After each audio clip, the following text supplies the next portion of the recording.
Good day, and welcome everyone to today's Sungard Availability Services webinar, Assessing Third-Party Business Continuity and Disaster Recovery Risk. We're so glad you've been able to join us. My name is Kathleen Harris, and I'm the Director of Events Marketing for Sungard Availability Services. I'll serve as your moderator today. Our presenter today is John Beattie, a Principal Consultant with Sungard Availability Services, where for the past 12 years, he's been working with our enterprise-level clients on establishing and maturing their business resilience programs. John is a fellow of the Business Continuity Institute and has achieved certified third-party risk professional status from the Shared Assessments Program. And for the past 6 years, he has been a contributing member of the team responsible for evolving the business resilience controls across the Shared Assessments tools. Welcome, John. Thank you, Kathleen. A pleasure to be here today. Okay, everyone. So let's get started and talk about this exciting topic, and a very timely topic, of course. Today we're going to do some level setting on some terminology and concepts to kind of get started to make sure we're all on the same page.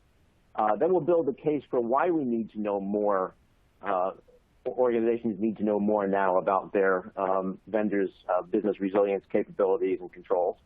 And then we'll get down to some of the details that probably many of you are waiting for in terms of exactly what you need to be focused on in 2020.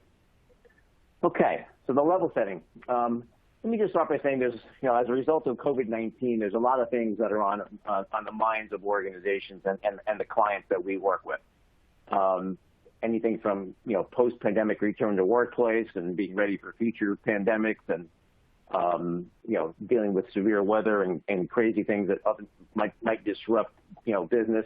But certainly on the list is, further challenging vendors on business resilience. Again, all of these topics, 8 topics that you see here on the screen, are issues that we have been working in partnership with many of our clients on over the past six months or so. But again, today we're going to be focusing on item number 5 that you see on the list. So let me start with a building blocks example here, and we can all relate to this organization. It's a typical bank, and they have a mission. They have various products and services that we're all familiar with: checking, savings, mortgages, and many, many more. They have various activities, branch operations, lending, in the front office that support their products and services. Then on the back office, there's treasury, InfoSecOps, and again, many, many more things. Human resources and travel teams and what have you. And all of those activities within the business depend on key resources. A place to work, a workforce, personnel, third-party contractors. Third-party services are certainly key. We'll be talking mostly about this area today, IT services and data. And what business resilience is really about is what happens if any of those things are taken away from you. So again, today we're going to be focusing on making sure you understand the risks related to some of your third-party products and services. And surrounding this entire model, we're going to all of these details, are various policies, plans, protocols, procedures that should be in place or should be considered by all organizations. And if all of these things are in place, it's our conjecture that an organization will have a very effective organizational resilience program. But again, today we're going to be focusing in that middle block in the bottom called third-party products and services. Okay, another concept I wanted to share today is concentration risk. Concentration risk is certainly come to mind and come to the forefront in many organizations as a result of COVID-19. Some examples of concentration risk are, a single vendor is providing a product and service. So if they have some kind of an interruption, then your organization might be at risk. Your organizations might be providing be a sole source provider to one of your customers, and therefore your customers will probably be looking at you quite extensively to make sure that from a business resilience perspective, you can continue to be operational in the aftermath of any type of compromising event, whether it be a weather event, whether it be social unrest, civil unrest, whether it be the pandemic situation, or anything you can possibly name. Other examples of concentration risk would be, having all cloud services emanating from one availability zone or region. All subject matter experts in a given discipline are located in the same area of a building or even in the same city. All IT infrastructure support personnel are located in the same building, campus, or city. There's one piece of equipment that supports a core activity of the organization. All production of a core or high product or high revenue generating product is all emanating from one plant. And going back a decade or two, a concentration risk that we've all been aware of and all organizations have been aware of, it's putting too many executives on the same flight. So concentration risk goes back and has its roots from long ago, but we can see how that's an important factor. So let me point out here that we talk about concentration risk as having all of the eggs in one basket. So concentration risk is also about making sure that we have our eggs spread across multiple baskets, and that we certainly understand, in the inverted eggs list pyramid on the lower right-hand corner there, are your third parties all dependent on the same fourth or fifth party as competitors? So it's important to kind of understand, not only do you have concentration risk, but also do your vendors have concentration risk? Okay. Third-party assessments, just to put this in perspective, is a huge business. It's in this report that's cited here, it's a $6.8 billion business, or expected to be a $6.8 billion business by 2024. So it's here to stay. All of our organizations will continue to be looking at your vendors, and your customers will be continuing to look at you as well. And that's kind of what we want to focus on today, is what you need to be ready for when your customers come knocking with their new business resilience questions. And we're going to provide some insight on that today. But before we do, let's just make sure we understand that there's three perspectives of vendor risk management. Your organizations are probably all looking at your vendors. Do they put you at risk? When you engage with them, establish a relationship with them, what risks are you inheriting from the relationship?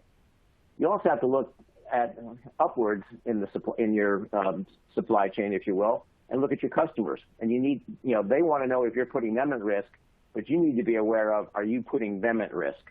And you need to take the necessary precautions to make sure that you understand, what risks you're passing on to them, so that you can do your best to mitigate those and to put their minds at ease that they are in good hands when they are doing business with you. And there's a third perspective that's often overlooked, and that's relative to your competitors. Are they less of a risk than you are? So it's important to understand that, while risks that you have within your organization, you're passing on to your customers, are your competitors doing better than you are, on that front? Is lower risk a differentiator between your competitors and yourself? So today we're going to be focused extensively on the customer perspective. Are you putting them at risk? What you need to be prepared for, what you can expect your customers to begin to be asking you in the very, very near term. When we first started this session a few minutes ago, Kathleen mentioned that I had done a lot of work with the Shared Assessments Program over the years. And, each year we refresh the controls around a variety of topics. And I've been quite active with the Shared Assessments Program in establishing the controls related to business resilience. So that focuses on business continuity, disaster recovery, crisis management, pandemic response, and more topics. And again, we're going to explore some of that here today. We've done quite a bit of work this year for the 2021 Shared Assessments Toolkit to align the business continuity and disaster recovery and pandemic readiness controls to align that with lessons learned from COVID-19, to align it with the new FFIEC guidelines, with the new ISO 22301 guidelines, both of which came out in November of last year. So there's quite an extensive refresh that's on the near-term horizon. So again, we've been thinking a lot about what are the new controls that need to be asked around business resilience. Okay, so why know more now? So let's dig into some of these details. Organizations obviously need to be prepared for major business disruptions, and that transcends downwards into their vendor base. So many of you have customers who put you through a lot of effort and a lot of questions in order to understand what risks they're inheriting from you, and it's important for you to again to be ready for what's coming your way. A lot of details on this slide. Won't certainly go into all of them, but what we have seen is that many organizations will be further challenging their vendors, and they realize some shortfalls in their vendor risk management programs relative to business resilience. A lot of focus around data protection, around physical security controls, around cybersecurity controls, but now again we're seeing an uptick in the need to dig in and know more about the business resilience capabilities of vendors. So all of you on this call, you can expect your customers to be asking more questions around around this particular topic. So you can see in that dark gray box at the top, some of the key areas where organizations have realized some shortfalls. And we're starting to see, again, more focus around business continuity and disaster recovery, as you can see in those lower boxes. And we're going to dig into those quite a bit more detail here. So let's do that now. Okay. With regard to business continuity, do all of the departments that directly support the products and services that we receive from your organization have BC plans? Certainly an important question, but you'll notice here in this particular question, it's in context. So in other words, it's in the context of the products and services. Over the years, I've done quite a bit of work with organizations around vendor risk, both preparing organizations to be ready to withstand scrutiny, as well as helping them to identify what they should be looking at with their vendors around business resilience. And it's very important that all of the questions you ask are in context, because if they're not, they may simply say, yeah, we have a terrific business continuity program and a terrific disaster recovery program, but it may be focused around things that you don't really care about. So I'm going to be focused around, their financial systems. It might be focused around, a lot of their back office systems. And so it's important to make sure that you're understanding their BC and their DR programs in the context of the products and services that you receive. So very, very important element to make sure that you're focused on and make sure they understand that. With regard to business continuity plans, your BC plans include specific strategies, for the unavailability of resources. I showed you earlier the pyramid, and that talks about, workplace and equipment and workforce and data, IT services, third-party products and services. You need to make sure that the plans they have are specific enough relative to each workplace, each key piece of equipment. Have they identified that? All of the, do they know how they're going to be responding to the unavailability of workforce? So you need to dig down and go deeper than just IT and technology resources. You need to understand, their third-party products and services, and also have they properly prepared for the unavailability of data that could easily occur from a cyber attack or a ransomware attack should that occur. You need to ask, if they have detailed actions to implement and sustain each strategy. And very important is to understand, will those strategies that they have, be effective for an extended period of time. And it says here 30 days, but what I'm seeing now is many organizations wanting to make sure that their vendors can sustain operations in the absence of a resource for 60, 90 days or even more.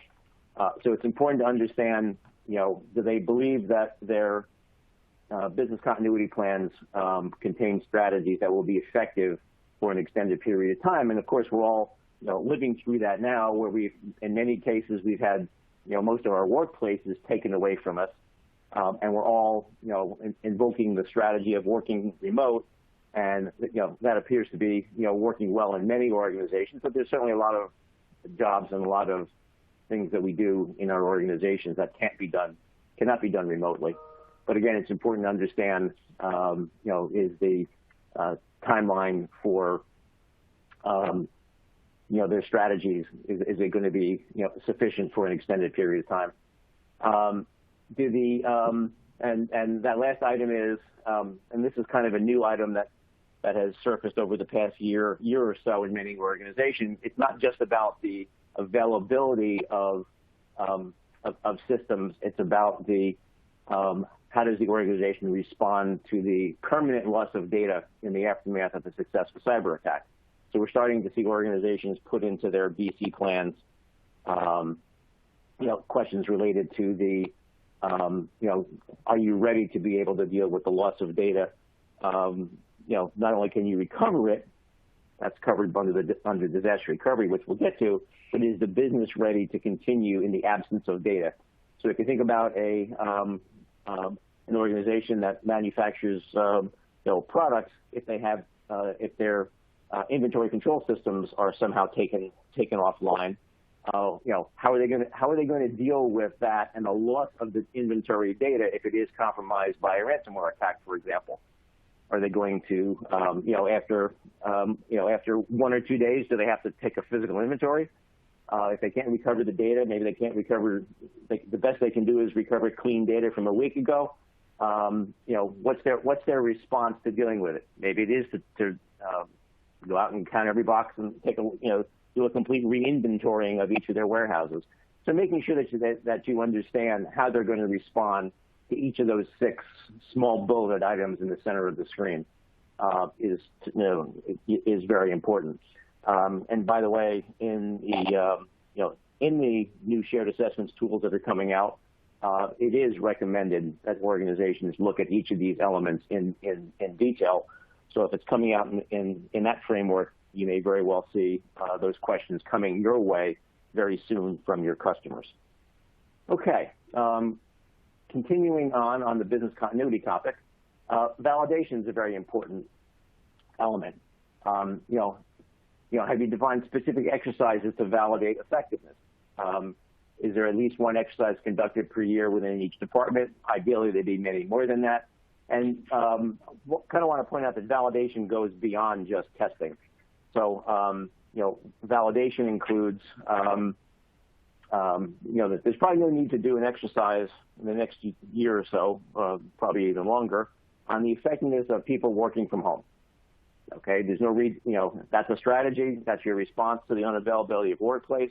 If something were to happen due to fire, flood, or whatever else, should that happen in, let's say, 2021?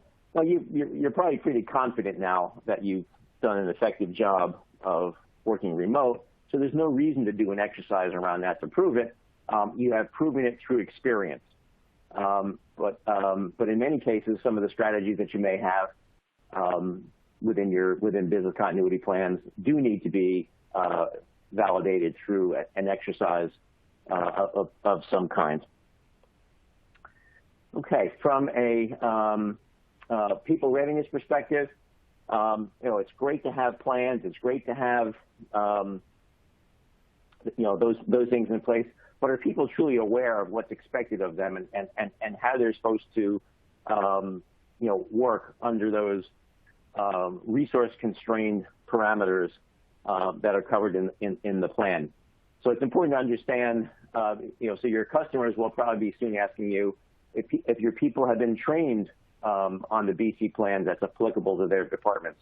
If everyone has been trained on the communication and collaboration tools that will be employed, And we often see that last bullet there about the communication and collaboration tools as not being well done in many organizations. So again, you can expect some increased scrutiny from your customers on that particular topic coming your way probably very soon. Okay, when it comes to disaster recovery, let's look at the technical side. Again, proper context. Does your disaster recovery program support all of the activities and the systems that support the products and services that we get from you?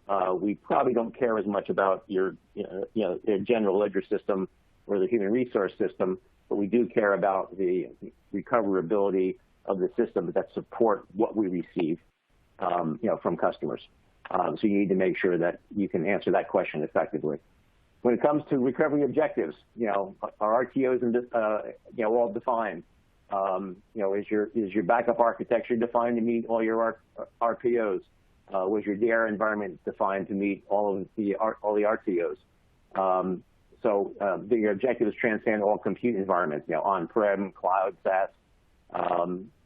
There's going to be a lot more questions around coming from your customers around the resiliency of all of your compute platforms. If you haven't been receiving those already.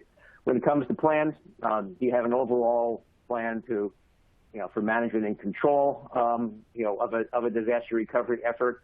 And that would include making sure that everybody understands their communication and collaboration responsibilities. Do you have scripts to reestablish your DR infrastructure? Do you have the scripts to recover each application system that's within the scope? And again, everything's within the context of the products and services that you are receiving from your customers. Moving on from, validation again, making sure that you understand, you will definitely be getting questions more around testing and other ways of validation. And there's certainly some examples here. And by the way, each of the folks that are on this call today will be receiving a document that outlines all of these questions that you see. So, no need to write furiously while I'm going through this. You will all receive these. So again, a lot more detailed questions around testing. And in reality, there's many more questions. For many of these questions you see here, there are sub-questions. So if you answer yes to a question in many of the assessment tools that are out there, vendor risk assessment tools, there's further qualifying questions that fall underneath each of these. From a people readiness, I have not found an organization yet, and certainly haven't been to all of your organizations, but we'd be happy to. We find that when organizations do disaster recovery tests, they're truly not getting their people ready for the event, and they're not involving primary and alternative recovery team members.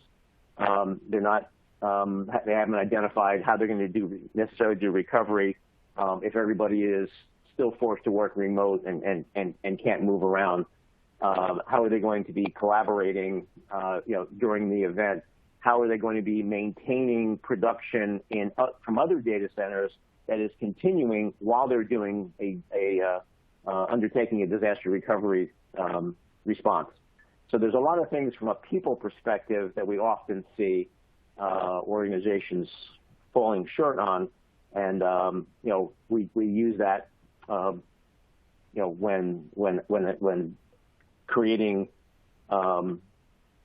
control questions for our clients. We dig down very heavily on the people readiness, because that's often a major factor in recovery delays and failures. And the last topic on this list is data recovery after a successful cyber attack. I had mentioned that earlier. Do you have a plan to focus exclusively on recovering data compromised by a successful cyber attack? So that's now a topic that's top of mind in many organizations, and it's top of mind at the most senior levels of many organizations. And in many organizations, it's a board level issue. So this is an area that is of significant concern. And we often find that, it is not a good assumption to assume that your disaster recovery program will be effective in the aftermath of a successful cyber attack that has compromised data. So again, you can expect to see additional questions coming your way around your readiness to deal with, data compromising situations. I'm going to summarize here, and then we have time for some questions. And I see a few of them, have come in. With your business at risk, there's a lot to know about your vendors, disaster recovery programs, and business continuity programs. And you don't want to discover those risks, when it's too late, when something actually happens. And there's plenty of examples of issues that have arisen, as a result of COVID-19, with particularly with companies who are dependent upon products or components, for their manufacturing operations, emanating out of China. We saw a lot of that early on, and it's happening all over the world.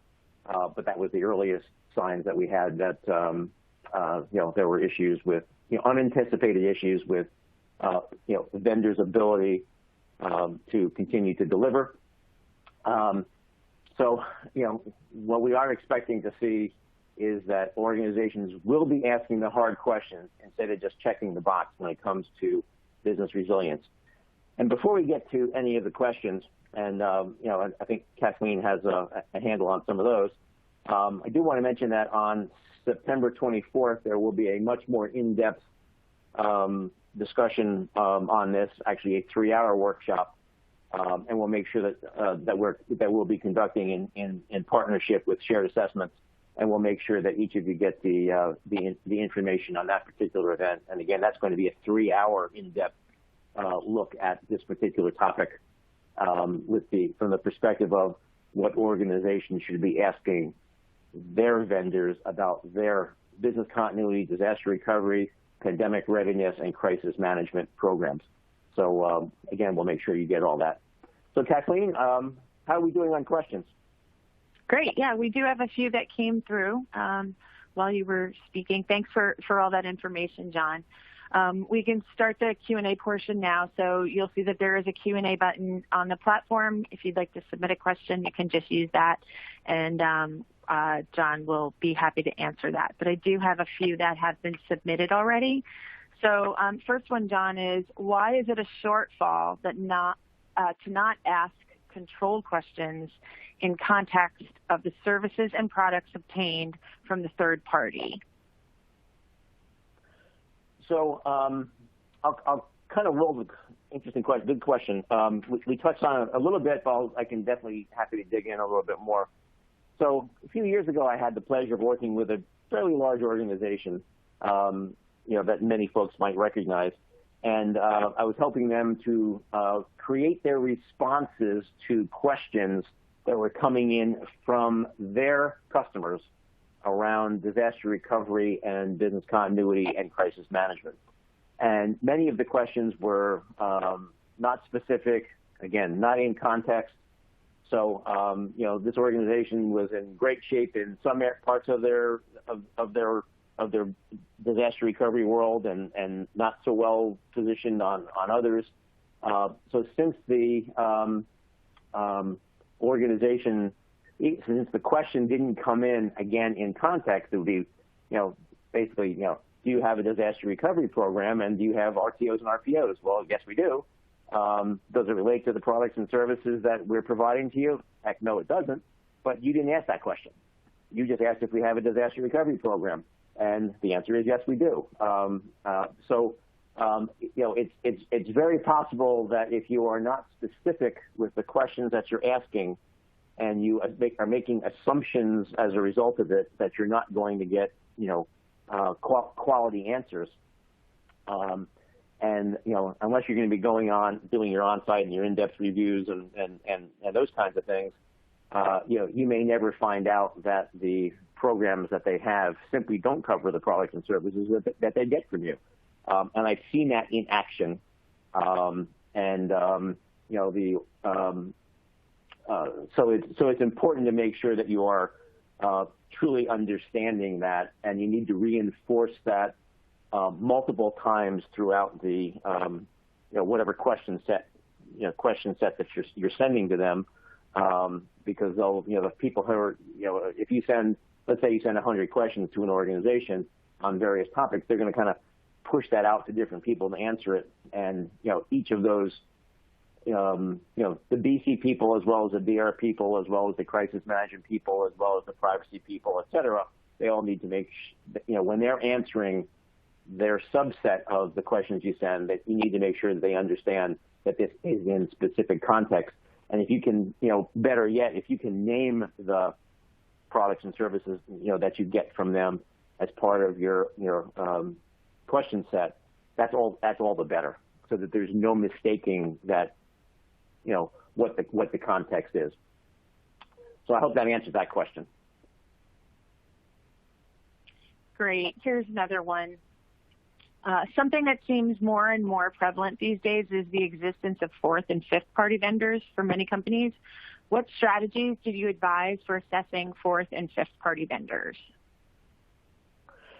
So, I mean, that's back to that, inverted egg picture I had up earlier, if you will, where you may have, a variety of your vendors, who ultimately are all relying on the same platform, 2 or 3 or 4 levels down.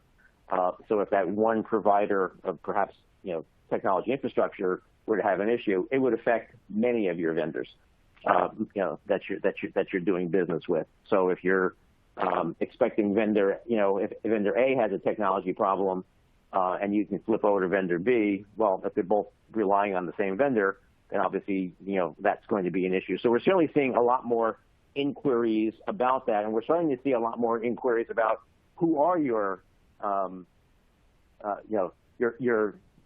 third-party vendors, and what are you asking them about, their third parties, and so on. So we're certainly seeing organizations at least going down into the 5th level, and the only way to truly understand if there is any common points of frailty in across your vendor set is to ask those specific questions and understand exactly who they are working with and who they are highly dependent upon, so that you can analyze that. So the only way to find that out is to ask the question, and hopefully you'll get good solid answers. But if you're not explicit in your questions, you're not going to get the information that you need to truly understand if all of your eggs are in one basket. You may have reduced your concentration risk, but a level or 2 down, it could be back and present. Okay. In regards to third-party documentation, John, what types of documentation do you normally expect to receive to confirm the answers provided? Really good question. And there's the the trust but verify model, if you will. Sometimes I think about it as the trust and don't trust model. You'll ask a bunch of questions. People will respond with their yes or no questions, but it's usually a good idea on the things you really want to know more about to ask more qualifying questions. And I'll give you an example in a minute. And then to ask for some narrative relative to it. So one of my favorite examples to use is, organizations will ask, does your organization conduct a business impact analysis? Okay, well, that's interesting, but that doesn't tell you, if it's producing anything of any value. So it's a good question. It's a good question to ask, but organizations may use other means of identifying RTOs and RPOs, other than a BIA. What's important to know is, do they have recovery objectives for the systems, that support it? So you can, I would ask them to describe it or to provide you with something that kind of defines a little bit more about their BIA process, and don't assume that, their BIA process is the same as the process that you might use So, don't make any assumptions. Ask those more detailed qualifying questions and ask for copies of things. In many cases, you're not going to get it. You may have to come up with some kind of, you may have to do an on-site or nobody's doing on-sites anymore or of late, but you may need to be thinking about how you're going to validate and verify that the question is that the yeses or nos that they sent to you are well supported. So by asking for some narrative, and not on every question, because that would just become pretty onerous, especially if you're asking 100, 200, 500 questions. But I would definitely suggest that you ask for some tables of contents, coming from a sample plan. And again, ask for the table of contents for a sample plan that relates to, the functions or departments that support what you get from them. So I think it's important to get additional narrative that you can review, and to go beyond just the yeses and nos. Okay, next question. Okay, here's another one. The big cloud SaaS providers don't tend to respond to a BCDR questionnaire and tend to direct you to a generic company mission statement. Is there anything we as customers can do about this if there is no regulatory requirement for them to provide the information we are requesting? Yes, many of the big folks are wanting you to look at them as if they were your local electric company. So it's you typically don't ask your power company about any details, and they truly want you to think of them that way, and they tend to be too big to I can't imagine many organizations that have the clout to say, well, we need to know more, and if you don't give us more, we're going to go elsewhere. They're going to go find. Certainly one of the challenges is, so what I often advise organizations to do, especially with the big guys, is to simply look at them as the local power company and say, they've all provided some levels of statements. They've all provided something, some kind of a statement on this particular topic. You're not going to get any more, so why get frustrated over it? They are too big to respond to your questions, and they know it.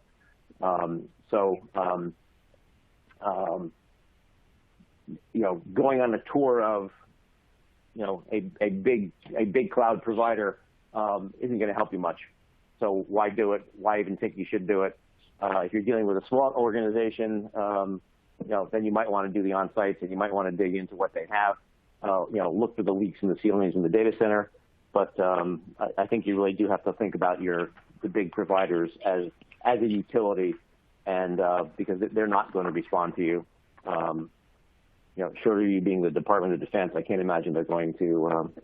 You just have to accept it. Put it that way. Okay, next question. What is the added value of business continuity in a disaster recovery exercise when what is being tested are purely IT applications? Well, there's certainly, we talked about the importance of validation, and that's typically, soft exercises, tabletops and discussions. You want to see some of that activity, but you also want to see the hardcore stuff. And when we work with our clients, we typically use the concept of a progressive exercise regime, or progressive test regime. And what that means is over time, you are stepping up the scope of your test. You're involving new people, in your test, so it's not the same people all the time, so that you can kind of spread the wealth and make sure many people understand what's going on.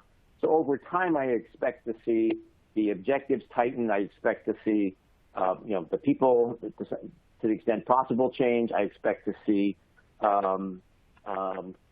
more complexity, get to the point where users are involved to validate.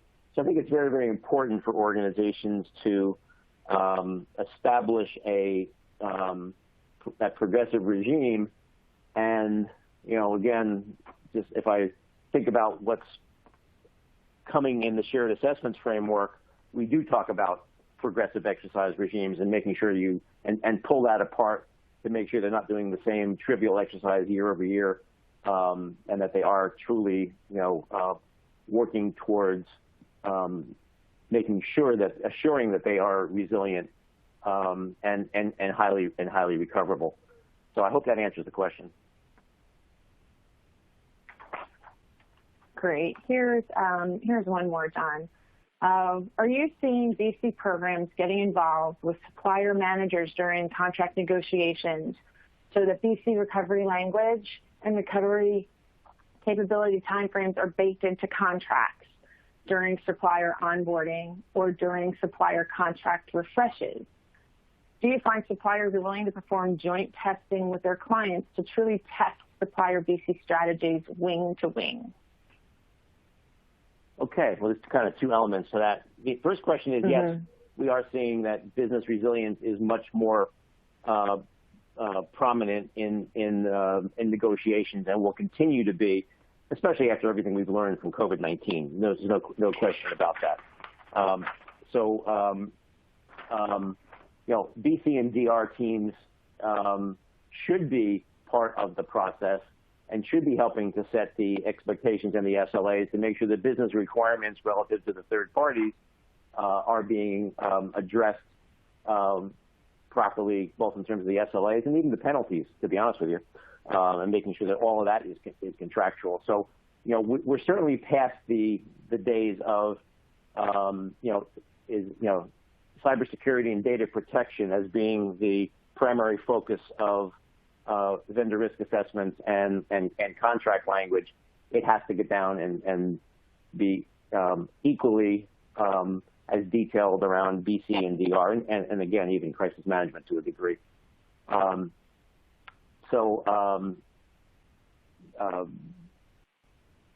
Certainly seeing more organizations involving the BC and the DR people and giving them a seat at the, giving them a seat at the table.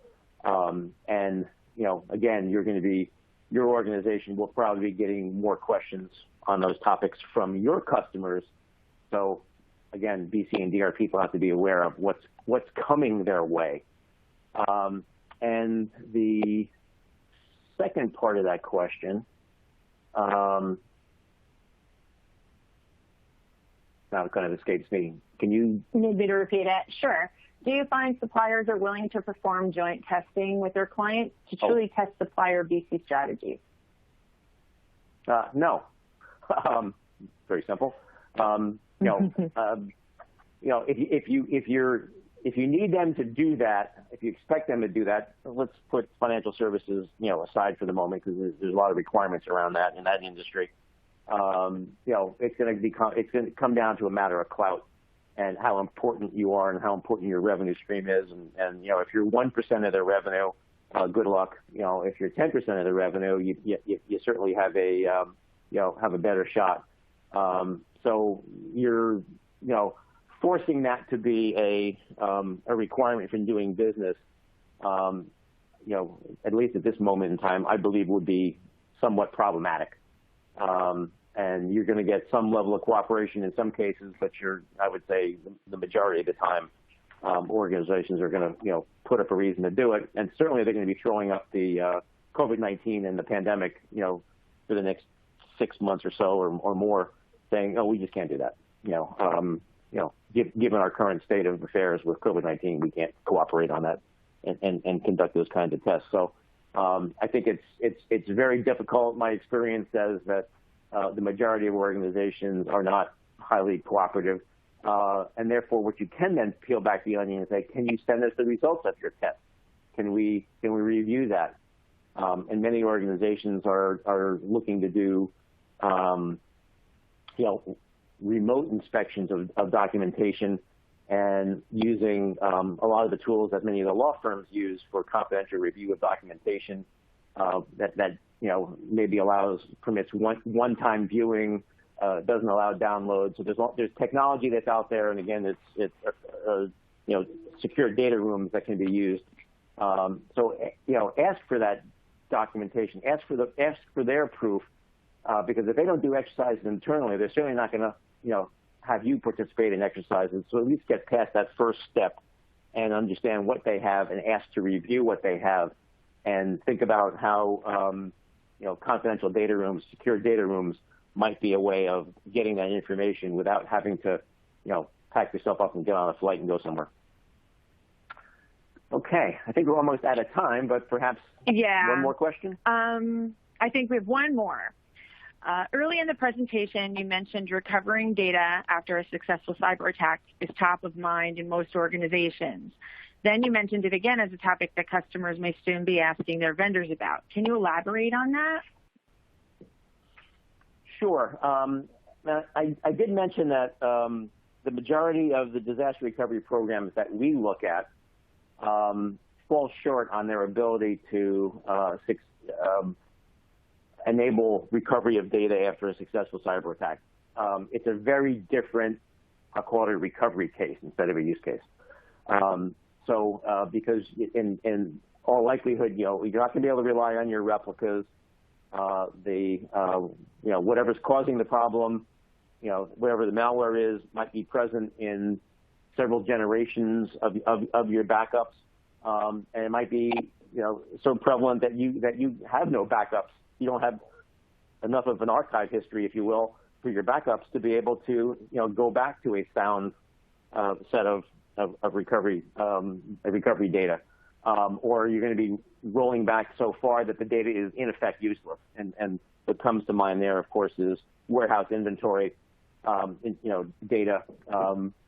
At some point you just have to go back and take a physical inventory. You can't roll back data from a month ago and expect that to be of any value, especially if there's a lot of turns in your warehouse. So it's very important for organizations to understand that there is a different recovery case, and that that you're probably not going to invoke your disaster recovery program for. So why would you expect your disaster recovery program to be effective in this very different situation where you're looking to identify clean data and repatriate it back into your production environment? That's just very different than saying, my data center is compromised, I can't use it, I'm going to switch over to this other one. I've got a very well-defined script that I can use to recover that data, to recover that, my entire IT environment. When it comes to recovering data that has been compromised, it's a very different process. Again, most organizations' disaster recovery plans are absolutely inadequate for that particular purpose. So with that, I think, and I know we may have some more questions, but and we'll be happy to make sure we get back to each of you who did ask one and answer yours specifically. But I know we're out of time now, so I want to thank everybody for participating today. Hope you found some value in it. And Kathleen, I'll turn it back to you. Great. Thanks so much again, John, for all of the information. We want to thank everybody for joining us today. A copy of this recording will be posted on the Sungard AS website at sungardas.com. You should look for that probably on Monday. We want to thank you again for joining. Wish you all the best and stay well, everyone.